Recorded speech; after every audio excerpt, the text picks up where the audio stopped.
Alright, Basement Gourmet. Gonna make some more cheese today.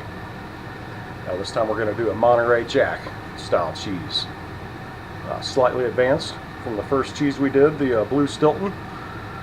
This cheese will involve cutting the curds and cooking the curds. This cheese also requires a press. We're going to be pressing this cheese. So that's one more piece of equipment we'll need. So we're going to get started.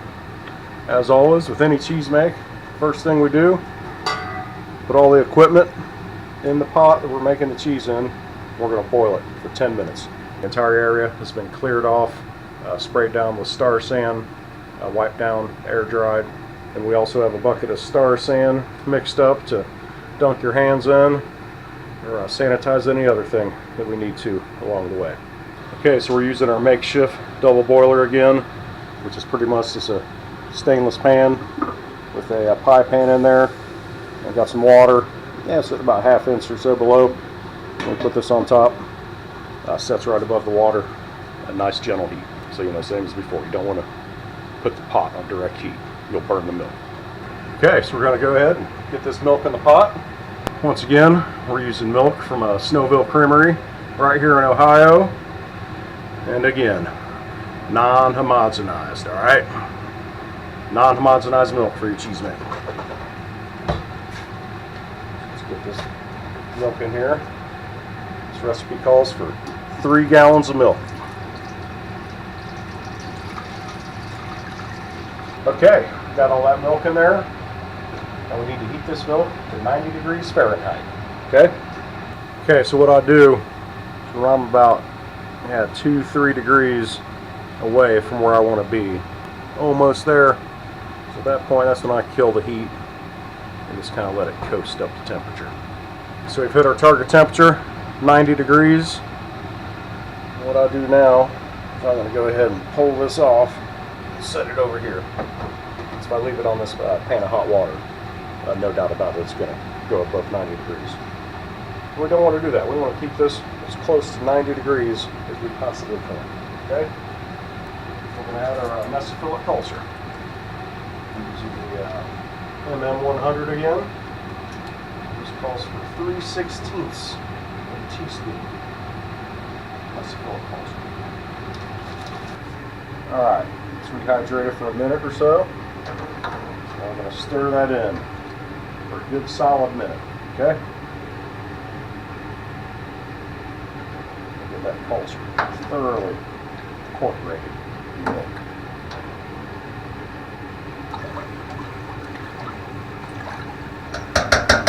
Alright, this looks pretty good. Let's go ahead and check our temperature. We're still right on 90 degrees. Right on the money. Okay, so we're going to put a lid on that. Alright, so we're going to let that ripen for 45 minutes. 45-minute ripening time is up. Once again, all that happens in that 45 minutes is that is just when the culture is converting the lactose into lactic acid. So 45 minutes is up. So it's pretty much sour milk at this point. Let's go ahead and check our temperature. We are still right on 90 degrees. Okay, so time for the next ingredient. This is 1/2 teaspoon of calcium chloride. I'm going to dilute that in a 1/4 cup of bottled water. Do not use tap water. It has chlorine in it. It will kill all the good culture from the cheese. Really. So go on here, get that milk moving.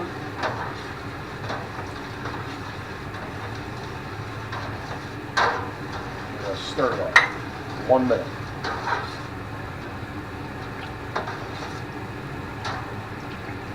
Okay, stirred in thoroughly. Next ingredient, animal rennet. 1/2 teaspoon of animal rennet.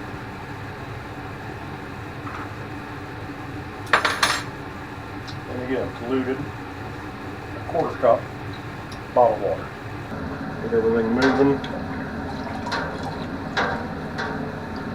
So I want to stir the rennet for more than a minute. Okay.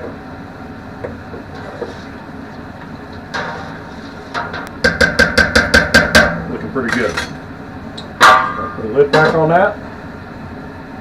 And again, we are going to set our timer for 45 minutes. We should have a nice curd by then. Okay, 45 minutes is up. So now we're going to check this curd for a clean break. If we don't get a clean break, we'll let it go a little longer. So what we do is just take the curd knife, plunge it in, lift it straight up. Oh, see how it's split nice and clean? Another way you can do it, we have sanitized hands. You can take your finger, lift your finger, and see how it breaks nice and clean. That's exactly what we want here. Okay? So we're going to go ahead and cut the curds. And this recipe calls to cut these into 1/2 inch curds. So we're going to try to go as good and straight as we can.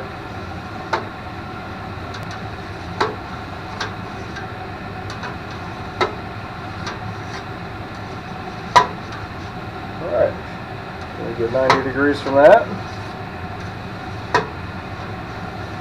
Once again, trying to stay straight as you can.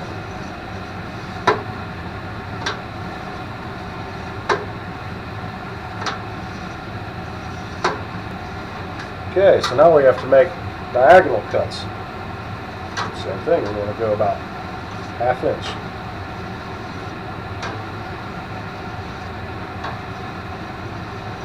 Okay, we go 90 degrees, do 1/2 inch.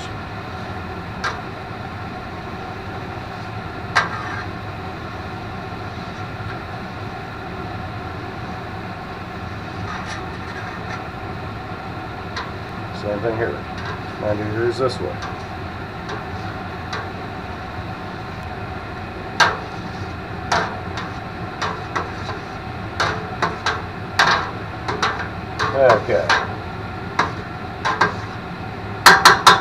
Okay, so what we need to do now, these curds are kind of soft at this point. If we started stirring them now and cooking them, they may break up on us.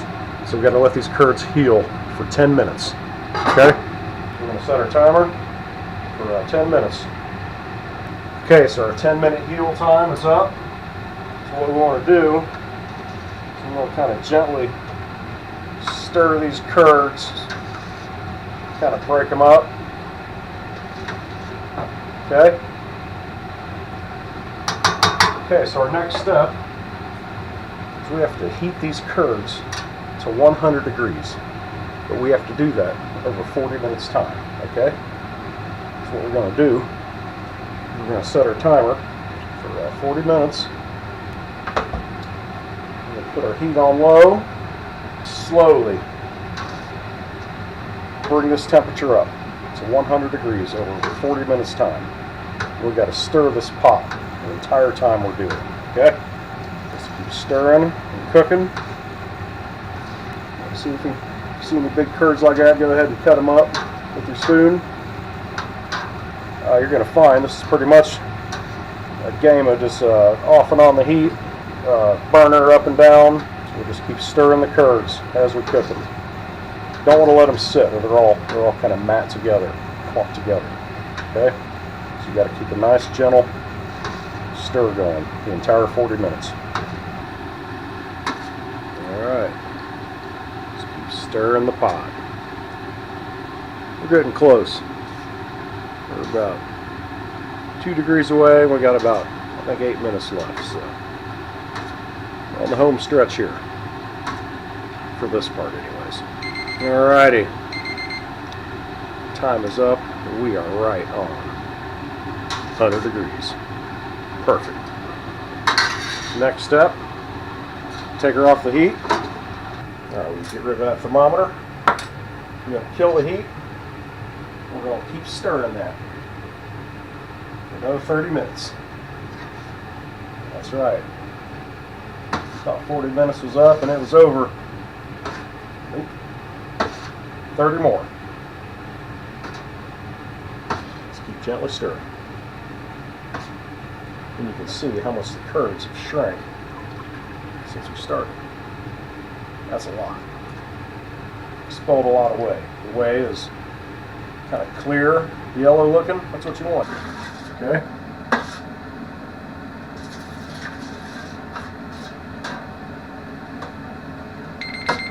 Okay. Time is up. What we're going to do now, we'll put a lid on that. We're going to let all the curds kind of settle to the bottom of the pot. Okay, so we're going to let that sit for about 10 minutes. Okay, time is up. What we're going to do, we're going to dump off all this whey here. Okay? Dump some in a measuring cup. We're going to throw a pH meter in there. You don't have to do this, but you know what? It doesn't hurt to know what your pH is, but we'll know for next time. Optional step. So let's let that sit. Get our reading here in a minute. So let's drain off all this whey. Most of the curds have settled at the bottom of the pot. Okay. Put a lid on that and let them sit for 30 minutes more. Alright, so our pH ended up at about 6.7, 6.69. It's bouncing back and forth. So you know, we'll write that down. Next time we make this cheese, we'll have an idea of what our acidity is. Okay, curds have sat for 30 minutes. So we're going to drain off any whey again. Now, we're going to do what they call mill the curds, which pretty much just means break them up. Squeeze off any whey if you can. So that whey is still coming out. Just break these up. Pretty small pieces. Drain off any whey once again. That's pretty much curds right there. Okay, so now we're going to add the salt. Okay, so you can do this cheese two different ways. This is more of a crumbly style because we're putting the salt in right now. Now if we were to brine this cheese, it'd be a lot different texture. Okay, still have the tangy Monterey Jack characteristics. It's just going to be a little different texture. I like the crumbly Jack. So we got 3 tablespoons of salt. We're going to add half of that. My rule is about 1 tablespoon per gallon of milk. We did 3 gallons of milk. So 3 tablespoons of salt. Do the other half. What the salt does is it adds flavor. It helps with preservation. It also kind of keeps the acidity in check. Okay, so now we're going to go straight into our mold.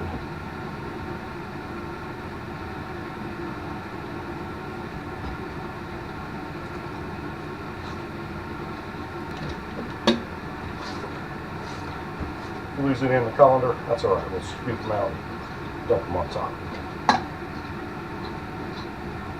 It's going to be a good sized cheese here. Yeah, so let's pack that down there good. The curds that we've lost. Those. Scoop them out. Okay, so this cheese requires a press. This is a pretty extreme press. I built it myself probably some 15 years ago. It works great. You can buy something close to this at New England Cheesemaking. It's pretty expensive. So if you got to have access to some woodworking equipment, you can machine up some stainless and aluminum. You can make a press. It's pretty easy. We're not going to go into details on all that right now.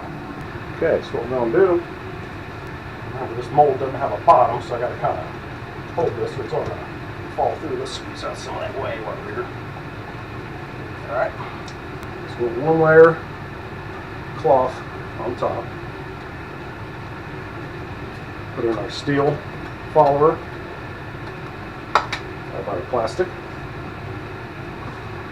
I'm going to try to get that centered up best I can. Piece of PVC pipe spacer. Pretty simple. We'll put on our first board. Springs. Our top one. We need to press this cheese. First press. We need to go 30 pounds. So we squeeze it down until we hit 30. We press that for 1 hour. What I do is I put it over by the sink. It'll drain right off into the sink. First hour's up. It's time to flip it. Gotta be careful with it. Cheese is still kind of delicate.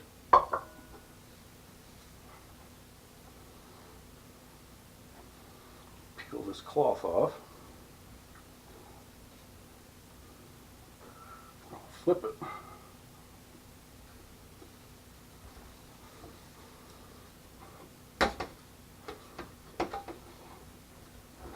Back in the mold.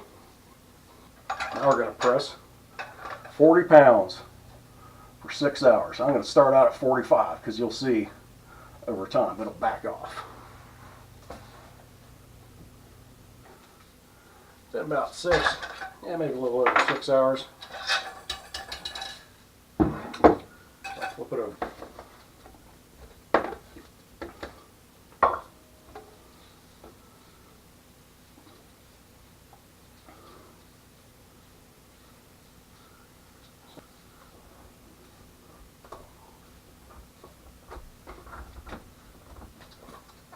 Back in the mold.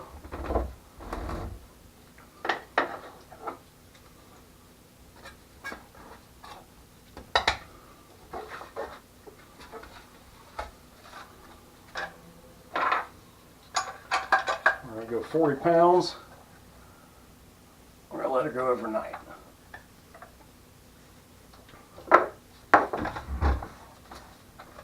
Okay, she's pressed all night. Went a little longer than the 6 to 8 hours, but I didn't feel like getting up at 2 in the morning. Taking my cheese out of the press. Okay, get that cloth off there. Looks pretty good. Pretty good sized cheese. Should be about 2 3/4, 3 pound probably. Days. And what I do is I take a knife. See, I got that kind of lip there.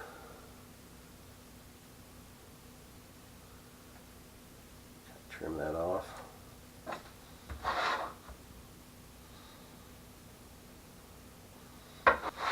Okay, so we let that air dry 2 to 3 days. Then we'll vacuum seal it. And it'll be ready in about 2.5 to 3 months. Alright, so she's air dried 2 to 3 days, actually 2.5 days. Pretty dry. That's what we want to see. Not any moisture or whey coming out. So what we're going to do, we'll vacuum seal it. You can wax it too if you want it. I like vacuum sealing. A lot easier.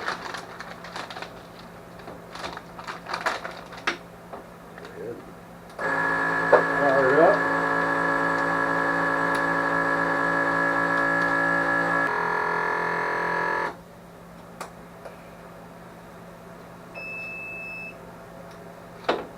There you go. Put that in the cheese fridge for about 2 to 3 months. Should be ready to go. Okay, so here's what that Monterey Jack looks like 2.5 months after. As you can see, got kind of a crumbly texture. It's really good though. I like it. It's great on tacos. Really good flavor. Definitely good cheese to start with. So there you have it. It's Monterey Jack, Basement Gourmet.